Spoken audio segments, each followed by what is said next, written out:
Hello everyone, welcome back to another edition of the Overgrowth SMP. This is Roll the Dice, and we've got some pretty neat stuff going on today.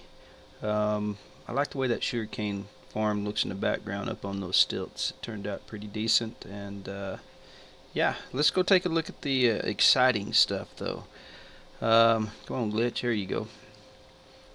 Alright, so we've had the villager breeding system going for a while. And man, it's getting crowded down here. We've been trading and we've got some pretty good stuff. I don't know about the Smiter, the Efficiency 5, but we've got some pretty good ones here. Prot 4, it's kind of expensive. We needed some with fire aspect on it, so we got one that has 5. We've got a looting 3, Infinity. Also, for only 8 emeralds. Silk Touch for only 5 emeralds. Depth Strider. This is our farmer that we just traded with to get emeralds. This right here is probably the best diamond pick I've seen yet from trading. I think they only trade up to level 19 enchants. So with a level 19 enchant to get an efficiency 3, unbreaking 3, that's really good. That's a diamond pick for only 12 emeralds. And then we've got a fire aspect 2 over here as well, I believe. So what did this guy have? Oh, this guy had Silk 6 and Infinity, which we already got a lower Infinity. We might be able to get rid of him. But you can see it's getting crowded. We started trading with some of these villagers, and when we liked one, we needed a spot to put them so we could trade with them. Well, it's getting too crowded in here for my liking. I don't like the way this looks. This is all just temporary. So I need to find a place to put up our, I guess for lack of a better way of putting it, our trading depot. So I'm thinking I've got to bring these guys out and send them off somewhere where I can drop them into some type of holding cell to be able to trade with them. And try to keep from having too many holding cells like this. I watched some of my boy Doc M's video footage from the Minecraft server, and he had a really neat and cool redstone mechanism set up. So let's check this out. What I did is I dug a tunnel out in here and then dug out a bunch of space. And I've got a couple of these set up, and we'll build one as well just so you can see how to do it. Basically, villagers are going to come up that rail. I guess we should look at it from this angle. They're going to come up this rail, end up in this water current. It's going to push them along to this water elevator. It's going to bring them up top and along here and down this way. So once we have them up top, and once they hit that second water block up there, they'll automatically start swimming.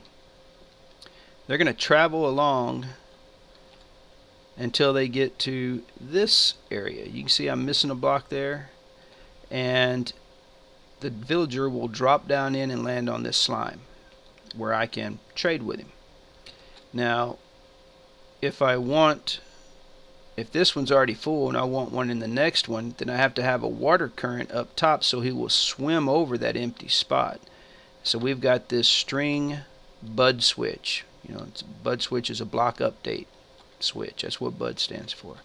So if I put a block next to this piston, it'll update it, and you'll see the piston up top will retract and let that water out. Let me see. Do I have glass there? No. Alright, so we'll just temporarily put that there. Take it out. It updated, but you can see the piston up top. It retracted and let the water out. So now the water's a too high block of water right there next to that sign. So they'll travel down, they'll hit that 2 block, and instead of falling down, they'll swim over it and keep going to the next one. And so that's how I can determine which one I want them to fall down. And to reset it, I hit this switch. It has redstone on it, which will update the block and send this piston back over with the slime block and this redstone block. And that extends this piston up top and shuts off that top water. So this looks a little ugly here, but my water come from here was stopping somewhere around in here. It wasn't making it all the way to the hole. So to extend the water, I just put a half slab with some signs and water source on top of that half slab to continue it on. and I had to raise the ceiling on that just a little bit so they can go up and over. So it looks a little ugly, but I think it's going to do the job. While I'm here, I probably need to fill up this water bucket while I'm thinking about it. So let's build one of these things real quick. So what I've been doing is kind of marking out where they're going to drop, and then I went over 5 spaces, and on the 6th block I placed another slime block. Now I've got these obsidian blocks underneath it because we're going to end up having another slime block 5 blocks below it, and we're going to end up retracting that or pulling that slime block out of the way with a piston, and I don't want it sticking to any other blocks. So obsidian is a block that is not going to be moved by the slime, so they'll stay in place and only the slime block will be pulled back. So that's why I've got the obsidian there, and we'll probably show that piece of what we're doing underneath in the second half of this video. We hadn't even started that yet, but we'll build one of those and show you as well. So let's take care of this one. So let me get up here a little bit.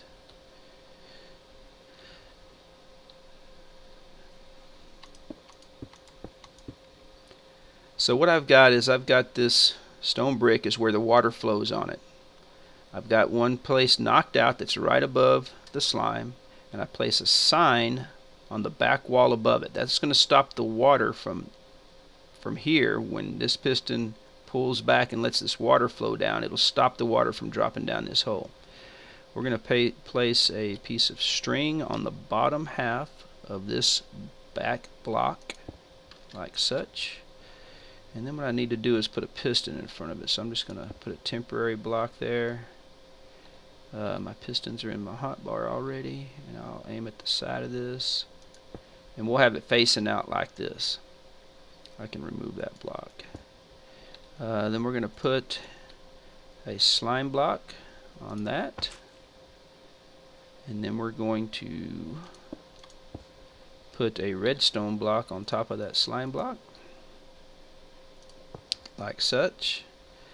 And then what we're going to need to do is get up here, because we need to place a piston facing this way on top of that redstone block. Aim at the back of it. Since it's redstone, it automatically pushes this forward. So the water is going to go on top of this piston. So that means we need to bring this wall down.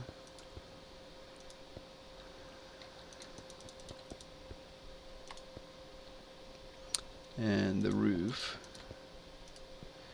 And we're going to need to keep the water from going anywhere.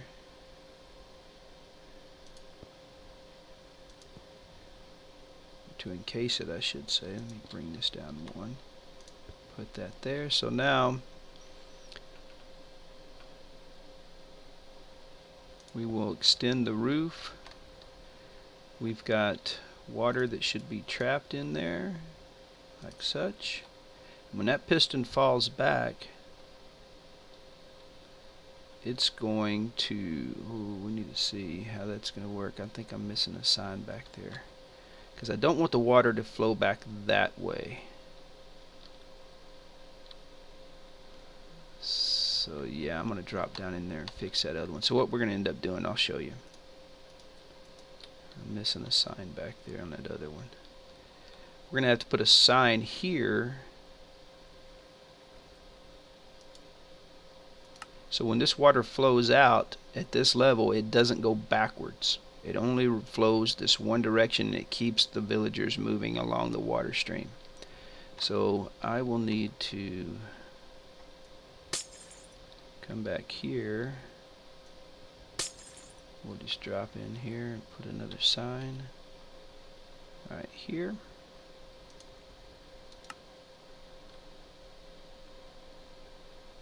Yeah, that looks right. Alright, this is where no. Yep, this is where I came out. I should have used some type of stained glass or some other building block for this, but I want to be able to see them, so I used regular glass. And then we'll put the roof back on that. Okay, so this is the basic setup of it. There's one more piece right here. Even with that block, we need a piston. So we need a piston on top of this facing towards that slime block. So that means we're going to knock out the block below it. We're going to need that block as well. Let me jump up there and put a piston real quick.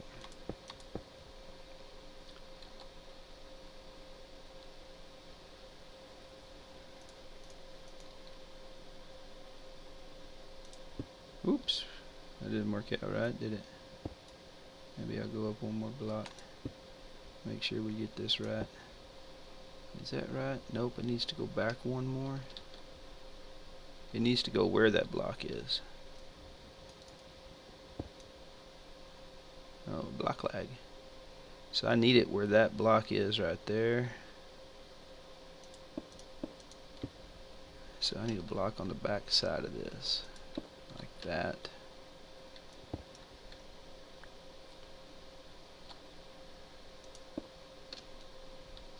And that's not even at the right level, Kevin. You're just messing this all up.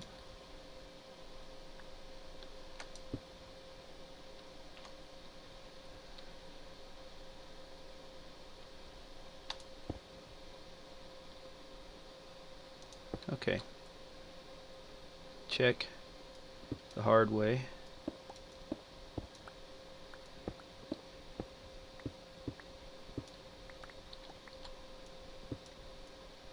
Alright, so we got this floating piston in here, but what we're going to need is 2 blocks underneath it. We're going to keep that second block, knock out the top one.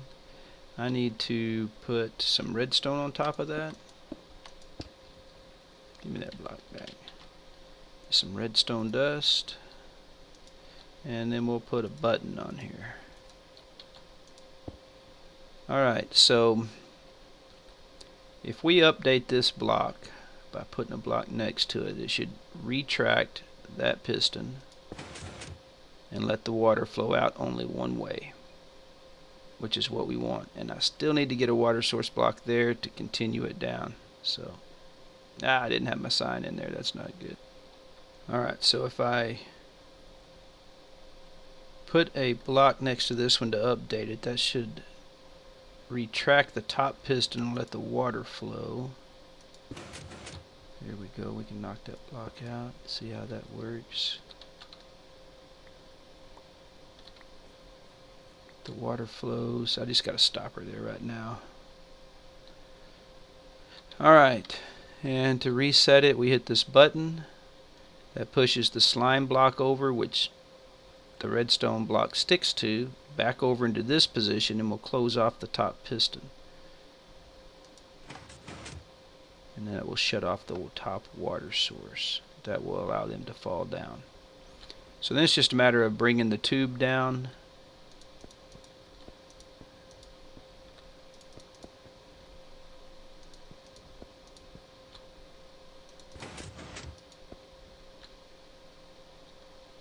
We want that to be reset.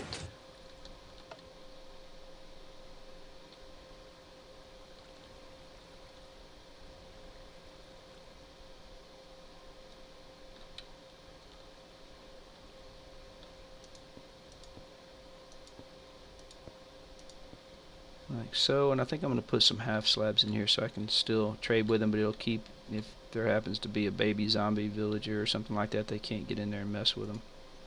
They might be able to get through the sides there, but hopefully we're going to have this place lit up well enough that we're not going to have to worry about that stuff. So yeah.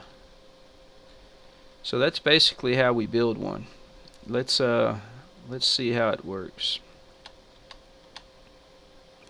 I'm going to pretend like I'm a villager, and I'm pretty much just going to let it take me where it needs to take me. The only thing I'll do is swim up to through the water elevator, because that's what villagers will do. But besides that, I'm not going to hit left, right, straight, forwards, anything else. So I'm going to, right here, just get myself going.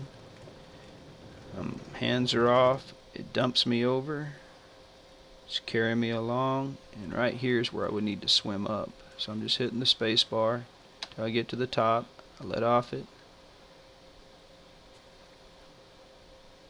Coming to the first one, I should fall. Yep. And then the water, since I set off the pistons, the water will up top let loose and flow this way, so the next guy can swim over it and go to the next tube. If I wanted to have a second one in here, which we will eventually, I would just reset my button. There we go. It turns off the water up top.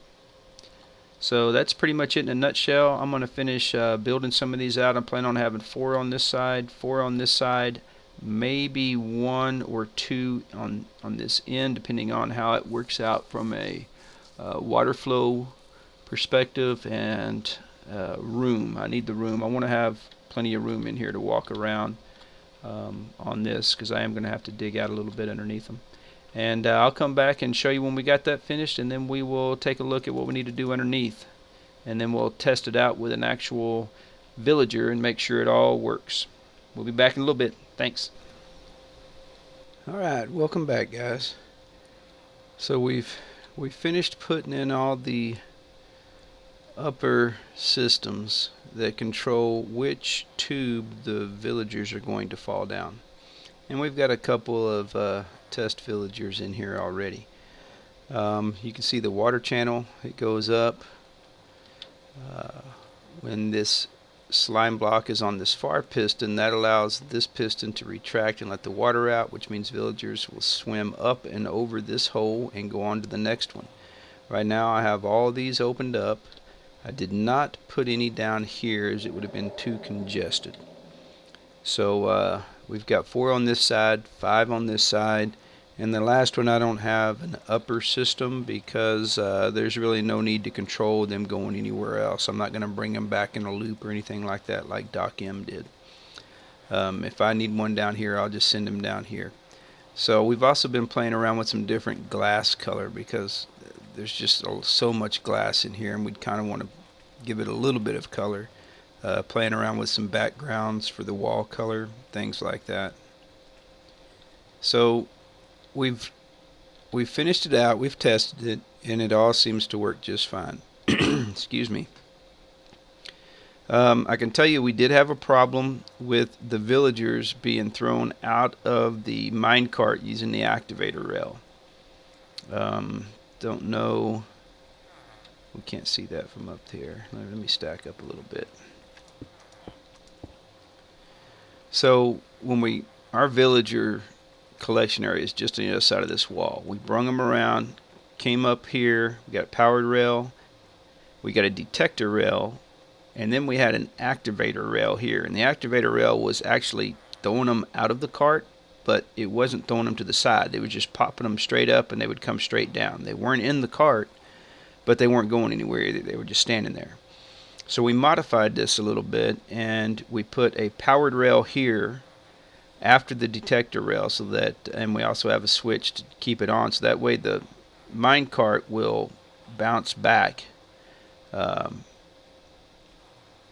we needed that to happen because the minecart wasn't returning. We also put a piston up top with a piece of glass there. It's a sticky piston with a piece of glass to push the villager, push him into the water stream, and this seems to be working. So it's slight modification just to get things working. And we also started working on the bottom system. So let's show you what we have going on. We've got this slime block encased with obsidian so that nothing else moves, only the slime blocks pulled back and forth. We've got another system down there, another slime block encased in obsidian, and it's going to look like this. We've got 2 villagers in here, and we've got some redstone being ran for timing purposes to pull back these pistons, actually to pull this one back and to shoot this one up so that we can switch these 2 guys. So the theory is that if we wanted to trade with this guy, once we have a floor out here, we'd come up to him, trade with him. But what if we wanted to trade with that backup guy down there? Well, we would need to have a way to get him up here for trading, or we'd have to make some stairs going down, which is too easy. So let's hit this button and see if we got the timing right. And there we go. So they switched places. Now we can trade with this guy. So basically we're going to hold 2 guys in each of the 9 tubes. That gives us a total of 18 villagers we can trade with in this little trading depot area. And if we need to kill some off because we no longer have trades for them or want to trade with that particular type, we can pull another one in, set the upper system to where it drops down in the correct tube, and if we need to switch them out, we can. So let's show you a little bit about this redstone, and we did have to modify it from what Doc M did. Doc M had his real clean, came off here this way, down these blocks this way, but what we found is the timing was working differently for us than it was for Doc for whatever reason. I don't know if it's the lag on the server, but it wasn't pushing this bottom guy up. Actually, it was pushing him up, but this piston was closing too quick, and so as he was coming up, he was taking damage on the way up. So we added in a 3rd repeater, and we put it on 2 ticks right here, and we lengthened it out 1 more block, so we've got 2 more pieces of redstone also, which delays it just a little bit more. So the signal comes around here, it's this piston which will retract it for a little bit and then push it back forward. When it retracts, this one down here goes off. Let's get down here. You can see we've just brought the redstone down to this one. This one will come down and then go back up real quick, and that's what shoots the bottom guy up, and that piston's still retracted. As soon as he starts to get about even with it, then it closes up. The other guy had already dropped down, and that's how it works. So let's go ahead and build one of these out. So I noticed when Mun was over here, he tried to get a little head start on us, but we're gonna start here at the bottom. Actually, let's start at the top. That'll make it the easiest. Now let's just take this stuff down. Okay. I'm gonna stack up.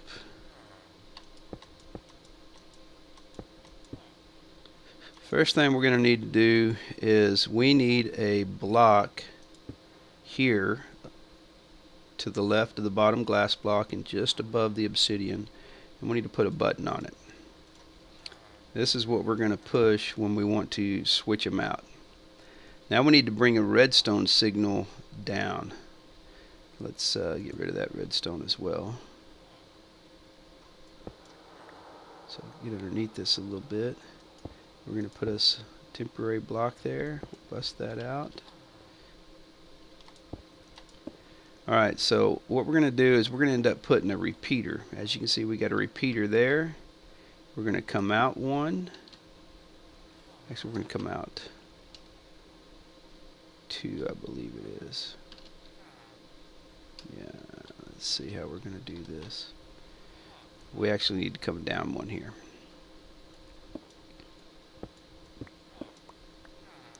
So we'll put 1 underneath it temporarily, 1 here. Alright, so let's get back up there and put our redstone dust on top here. We're going to have a repeater here, and this one's going to be on 2 ticks. I believe that's it. So we just hit it once.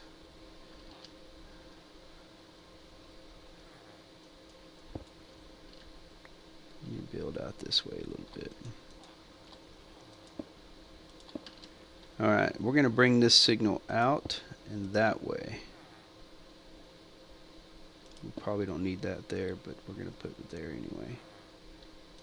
Okay, our next repeater is going to go here in the middle of these 6 blocks, and it's going to have the longest delay you can have. It's going to be on 4. And we're going to have another redstone. We're going to have, we've already got a redstone torch up here, which I think Mon already placed up there. So we're going to have, let's see, I believe it's on this block, we're going to have a repeater, and that's going to be on 3.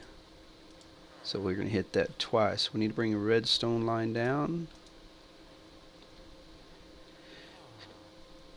And then we have to bring this signal up.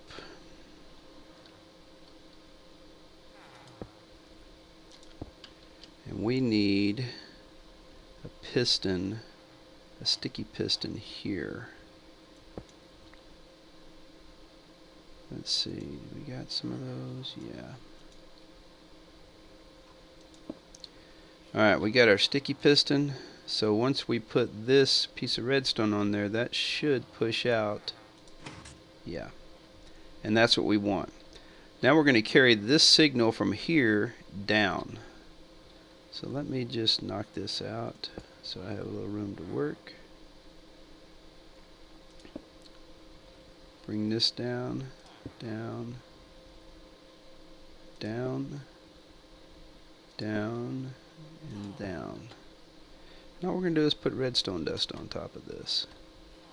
So when we put one here, it's going to connect into this signal. And we just bring it down. It should be long enough. And that causes this to go off.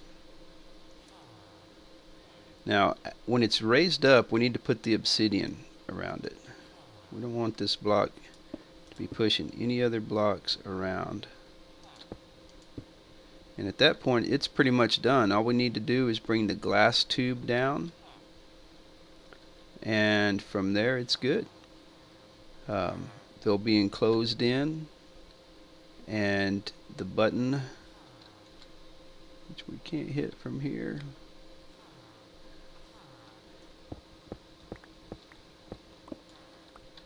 Get some of our blocks back. Do we have one up there? We sure did. Alright.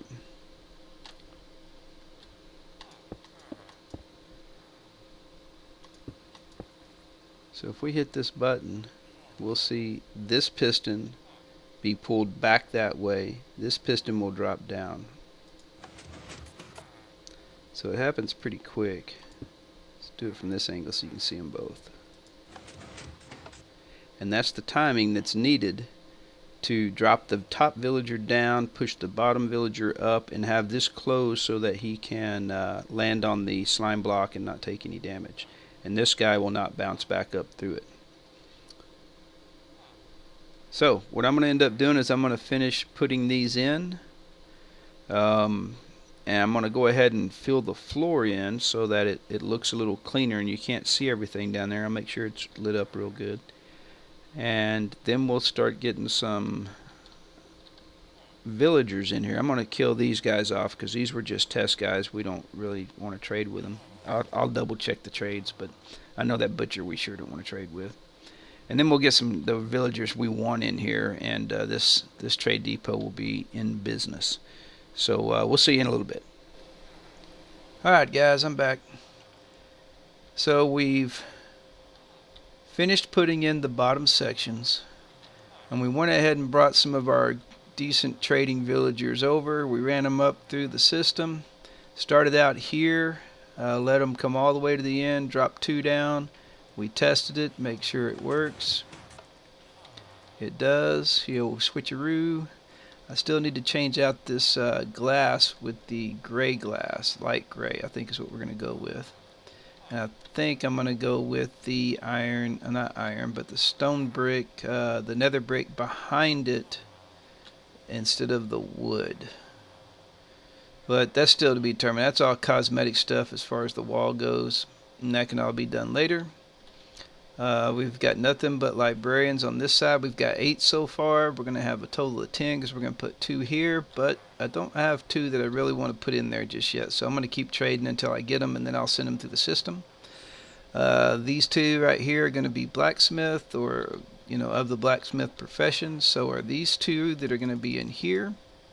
I don't have more than 2 that I want right now, so as we get the other blacksmith profession guys, we'll drop them in this tube. And then these 2 tubes are going to have farmers, because that's what we're going to use to get our emeralds, or the farmers. That seems to be the cash cow. When in doubt, we can always fall back on trading paper with the librarians, but so far so good. We've tested all the ones we've got villagers in, and the timing's all correct. We went ahead and put a little floor in to cover some of this stuff up. I did not place a block directly over the redstone or directly over the redstone torch, just to be on the safe side. I just made it to where we can't get down in it and mess it up. So yeah, that's the trading depot, guys. Let me know what you think. I love it. The only thing I think that still needs to be tweaked a little bit is this system here where we get them ejected. We went back to an activator rail. Let me show you that. We've got that as an activator rail, so that when the cart comes over it, it kind of jiggles, and then this piston with this glass block will push them out. Well, what happens is this piston's going off too quick, so I've changed the timing on the repeater here to 4, and if I have to, I'll put a second repeater in here and time it as well. That'll give the cart time to come all the way down to the activator rail, and we can put something nice looking in there. Give him a chance to come all the way down to the activator rail, pause, and then the piston will push him off. So I think that will take care of him, but we'll see. I'm going to have to run some test runs with just 1 repeater. If I need to add another one, I will. So I guess that's going to wrap it up. Until next time, we'll see you later. Thanks for helping out, Nips. You're the man. Talk to y'all later.